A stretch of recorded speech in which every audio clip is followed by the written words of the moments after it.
What is going on, everybody? Welcome back to Chuds BBQ. My name is Bradley Robinson, and today we are starting the highly anticipated, somewhat dreaded pellet grill series. And we're making some juicy looking leg quarters. Coming up!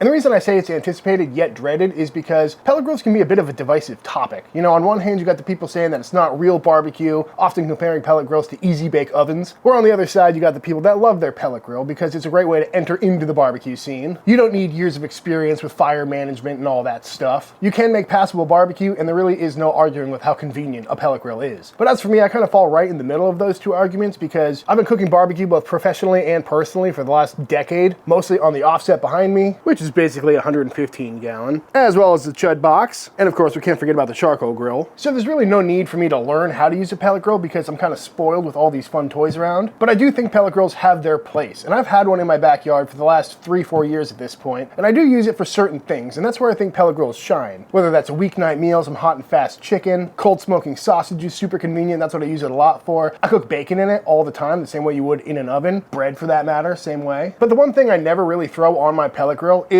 the barbecue cuts. You know, I've done a few videos with briskets over the years with mixed results. The last one I did was pretty tasty. And that's again because I've got an offset behind me. If I'm gonna cook a brisket, I'm gonna do it on that. Because when it comes to barbecue, I'm really more about the journey than the destination. I've said that many times on this channel, and pellet grills just aren't that much fun to cook on for me. But I know that there are way more people with pellet grills than custom one-of-a-kind offsets. So I've been dreading this series, putting it off for years, but it is finally time to dive deep into the world of pellet grills and really put this thing through its paces to find out where it will sit and live in my lineup when it comes to different proteins, and actually try to learn how to cook some good barbecue on this thing and really make up my mind about how I feel about them. So over the next several weeks on Thursdays on this channel, I'm going to be putting that pellet grill through its paces, and I want your help. I'm going to be reading all the comments, tips and tricks, because I am a noob when it comes to cooking on this thing. I'm just going to rely on my years of cooking in restaurants to really help get through the process. We're going to see where it shines, we're going to see where it fails, but again, I don't know much, so please help me out. Let me know what you guys want to see on this series. Might be a mini series, might be a long series. We'll see how you guys like it. But to kick things off today, I'm going to cook a whole bunch of chicken thighs and get a little pellet smoke in the air.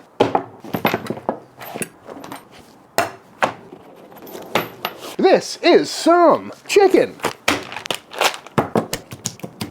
Pat it dry. And what I got here is some leg quarters, 12 of them to be exact, all of which including a thigh and a drumstick, and all of this was $5, which is great for what we're doing today. And that's because a lot of people like to use biscuits when testing out a new pit to find out where the hot spots are and just kind of get a good test run going, but I don't know about you, but I don't really like eating smoky and or burnt biscuits. And in the past, I've tested pits using bacon because having extra bacon on hand is always a good idea. You know, knock out 1 or 2 BLTs and you're good to go. But today we're using these chicken leg quarters because, again, they're super cheap for all of these. We can fill up the entire pit and see how that thing cooks. And at the end of the day, we can make a bunch of pulled chicken or chicken salad, or, you know, at the very least, make a bunch of really good chicken stock. But first things first, we got to get this stuff seasoned up. Starting by getting all of these flipped over for presentation's sake. Could go through and trim up any of this extra fat or skin, but I'm gonna leave it on there. Should get nice and crispy. And then we're gonna go down with a nice healthy layer of some Diamond Crystal Kosher Salt, some 16 mash black pepper, and some granulated garlic, all of which we sell on our website. Links in description. That is, if you want to use exactly what I use. But just keeping this rub pretty simple today. Go ahead and flip these all over and repeat the process. But of course, any rub you want, you can use. We're just making some simple chicken today, folks. And now that these are all seasoned up, I got them on a wire rack and I'm gonna pop them in the fridge uncovered for the next, I don't know, hour or so to dry brine a little bit and let the salt start working on the meat. And my current pellet grill is the Yoder YS640S pellet grill. I got it courtesy of my buddy Chef Tom over at atbbq.com. And I've had it for several months and I've cooked on it a fair amount, but honestly, I haven't touched it in a while. I did just give it a brief cleaning, but I'll probably polish up the outside here at some point once it gets hot. And that's kind of what happens to me when I get a new pellet grill, is I'll set it up, I'll be all excited because it's something new to cook on. I'll cook on it for like a week or two and then I'll get bored and then it'll just sit here and be neglected, which is another reason I really want to do this series, because it's going to make me cook on this thing and hopefully get better at doing so.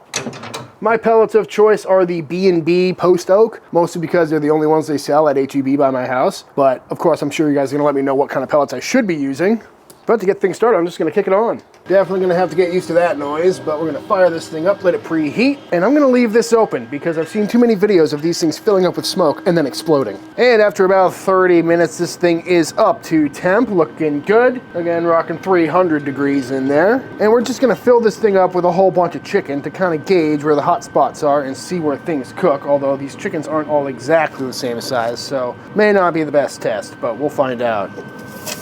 Ooh, sizzle. We're basically doing 2 rows all the way across. 1 up front, 1 in the back, top and bottom. And my theory is that it's probably gonna be hot right here where the fire is, and probably right up here where the smokestack is. So these ones might get toasted off the quickest. But only one way to find out. Now, cooking at 300 degrees, you're really not going to get all that much smoke flavor on this chicken, which is fine with me. Don't see much smoke coming out at all. But kind of going for a hot and fast cook this first time around just to break the pit in a little bit more and see how things cook up. But next week, we'll probably do some ribs or something where we'll really dial in that smoke flavor. And of course, we could always add a smoke tube or something if we wanted to. But we'll let these go for probably the next hour or so. Same temps I would be rocking on a Chud box or an offset. And we'll see how the cook goes. We are about an hour into this cook, getting a lot of sizzling, starting to get some good color. These bottom ones are looking pretty crispy, but all in all, very pleasant cook. Looking pretty even across the board as far as the top color is concerned. But judging by the amount of sizzling going on, these bottom ones are probably getting pretty crispy. Yeah, that one's definitely getting toasty. We'll flip that guy over. This back one's probably worse, which is to be expected. Not burned, but definitely nice and crispy. Compare that to row number 2 on the bottom here. Yeah, that's a big difference. This guy, middle back, is a lot crispier than middle front. As far as far right goes, that's actually looking really nice. Far right back, definitely getting less heat. Interesting.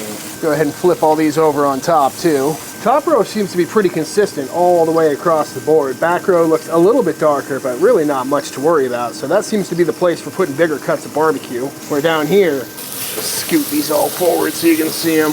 Pretty consistent char on this first row. Back one definitely got a lot crispier than the front row. Same is consistent on this row, but over here, honestly the front one looks a little bit darker. Interesting, interesting. But I'm gonna let these undersides toast for the next little bit. Definitely gonna keep an eye on this first row over here, but we'll check back in probably in 30 minutes. I will say though, this is a very pleasant cook and very pleasant video to be making so far, you know? I've just been inside cleaning up, doing some dishes. Don't have to worry about wood, don't have to worry about fires, don't have to keep an eye on anything because, you know, it's all automated. So, I guess we're just gonna hang out. It's been 30 minutes and I'm starting to get nervous about these ones on bottom. Ooh, they are looking crispy. Where are my tongs at? Go ahead and flip these bad boys over. I mean, honestly, that doesn't look bad. A little darker than I'd like, but I like some crispy chicken. What do you think? Would you call that burnt? Getting there. Row number 2, that's looking a little bit better. That's a little more what I was expecting it to look like. And so far this bottom row is cooking about the same rate as my offset would. Pretty crispy. I'm gonna go ahead and scoot all these over because it's definitely really hot over there. Cold spot bottom right. But these are definitely all rocking in the 180s at this point. Top row definitely taking a bit longer. I mean, it's looking juicy, not quite crispy. So that's gonna need some more time. But it's time to finish these off on the bottom. So I think I'm gonna do my classic Frank's Red Hot with a squirt bottle stuck in it. Very convenient. And just start giving these a little spritzy. Help with the color, add a little flavor. Probably do that a couple of times, but then I'm gonna pull these guys off because they're looking real good. I do tell you though, this is a great way to feed a lot of people for $5. That's pretty ridiculous. Good sized pit too. And just like that, 2 hours in, these bottom ones are coming off and they're looking really nice. Quite happy with how they're looking. They're like 185, 190 internal, which is pretty hot, which is where I like to take these up to, but good color, looking pretty crispy. So off these come. As for this top row, they still got a little ways to go, so I'm gonna start hitting these undersides. Probably let that cook for a little bit, flip them over, and get the top side sprayed down as well. And just like that, we're at like 3 hours right now, and these guys are coming off, looking absolutely beautiful. Nice and juicy, very hot. And after fully resting down, we've got ourselves some beautiful looking leg quarters. Really quick, obviously incredibly easy cook. I think we got a good layout for that pit. I think I'm probably gonna stick to the top rack for most of my long, low, and slow cooks. But as far as these chicken thighs go, probably gonna use the bottom rack. You know, these ones from the top rack do look really good. I mean, that is like picture perfect golden brown. And these ones got a little bit darker, but they're looking a little extra crispy, and they took like half an hour less time, which is great. You know, that one's from the bottom as well. Looking pretty good. And you know, you can always move them around. We could always bump the temps if we're cooking on the top rack. Plenty of options here, but I'm getting pretty hungry, and I've got a big pile of chicken here, so I'm gonna go ahead and slice some of these up. That's a ridiculous amount of chicken, but let's see how these came out, shall we? Yep. That is incredibly tender. This will make for some great pulled chicken. It's seasoned perfectly. Skin is nice and crispy. Meat is juicy and tender. I mean, really, what more do you need out of a bite of some chicken, folks? I mean, come on. Tell me you wouldn't take a bite out of that thigh. I never know where to bite these things. Not good. Nice, juicy, tender, quick. Couldn't be easier, couldn't be happier. Now, I've said many times about pellet grills, if you can nail a trim, a season, the cook time, the rest, then the only element that you're really not getting from this is the smoke flavor. And that's what I think most people judge about pellet grills for. And these really don't have any smoke flavor on them. They're a little almost ashy in the background, but not very strong smoke flavor. But honestly, that's what I'm going for on these. Kind of a hot and fast, crispy skin, super convective cook. Even if I did these on the offset, I'd have them parked up right close by the fire with vents wide open so you get full convection to get that really good crispy skin. And they're not gonna get that much smoke in like an hour and a half or 2 hours or however long these took. So for this kind of recipe, I think a pellet grill is absolutely perfect. You know, when I was mentioning things I cook on the pellet grill regularly in my day-to-day life, chicken thighs, leg quarters, definitely one of them, because that is just fantastic food right there. And I suppose you could save this. You know, you could drop the temps down and do a really slow smoke for the first hour, then crank it up. You could throw a smoke tube in there if smokiness is really what you're after. But to kick off the pellet series, I figured I'd cook something that I knew I'd like. And honestly, like I said many times, very pleasant day. Probably the easiest day I've had on this channel in a while. Gotta love that. And we got a whole bunch of chicken for $5. The garlic piata. Gotta love it. Nice and juicy too. Chicken Mountain. I can't believe I didn't sing Chicken Mountain yet. Thank you. All right, ladies, this is some plain Jane, just smoked chicken. I'd love to hear your honest opinions. It smells amazing and it's really cold out here. It's quite chilly. It is chilly, but It oh my must god, be. this is good. My beans. Like you're just Once both again, going for the one that I already eat. It's ready, it's primed. Yeah, just dig Oh my god, in. this is so tender. I mean, Very tender. the skin. Flavor. Gotta love the looks skin. amazing. That's my favorite part about the thighs. You leave all that extra skin on there. It gets nice and crispy. Ooh, that flavor is there, babe. This it? is really good. Yeah. This is delicious. Oh, I don't crispy. even have anything to say. It's just really good chicken. You know, The a classically rotisserie? rotisserie Yeah. chicken, yeah. It smelled like a rotisserie. I'm taking some back to the couch. You can take a lot with you. Okay. Want to hear a crazy fact? All this chicken costs $5. What? Where? I don't doubt it. Good old HEB. Get a whole chicken. No, it's got a bag of leg quarters. What? The whole bag was $5. Damn. The eggs are more expensive. It's perfect. The skin is perfect. Everything's perfect. Yeah. How- No notes. How's the smoke level? It's perfect. It's not like It's not overwhelming. It's given rotisserie, which I like. That's versatile. Yeah. I'm getting more just like the pepperiness. The SPG. Yeah. I went a little heavier on the garlic than normal, and I'm liking it. I don't mind it. It doesn't feel like it's Zesty. taking me over, you know. We're making chicken salad for the next few days, folks. Oh. Just watch myself do. She has no mirrors in her house. So. Lauren just became sentient. It is so cold. Yeah. Okay, yeah, I gotta call it. All right, let's outta wrap it here. up. We'll finish this off inside. We got What it they in said. the outside. Thank God you made me a song. The boy who lives. Now, before we go eat a whole bunch more chicken, I think it's time for the official taste test.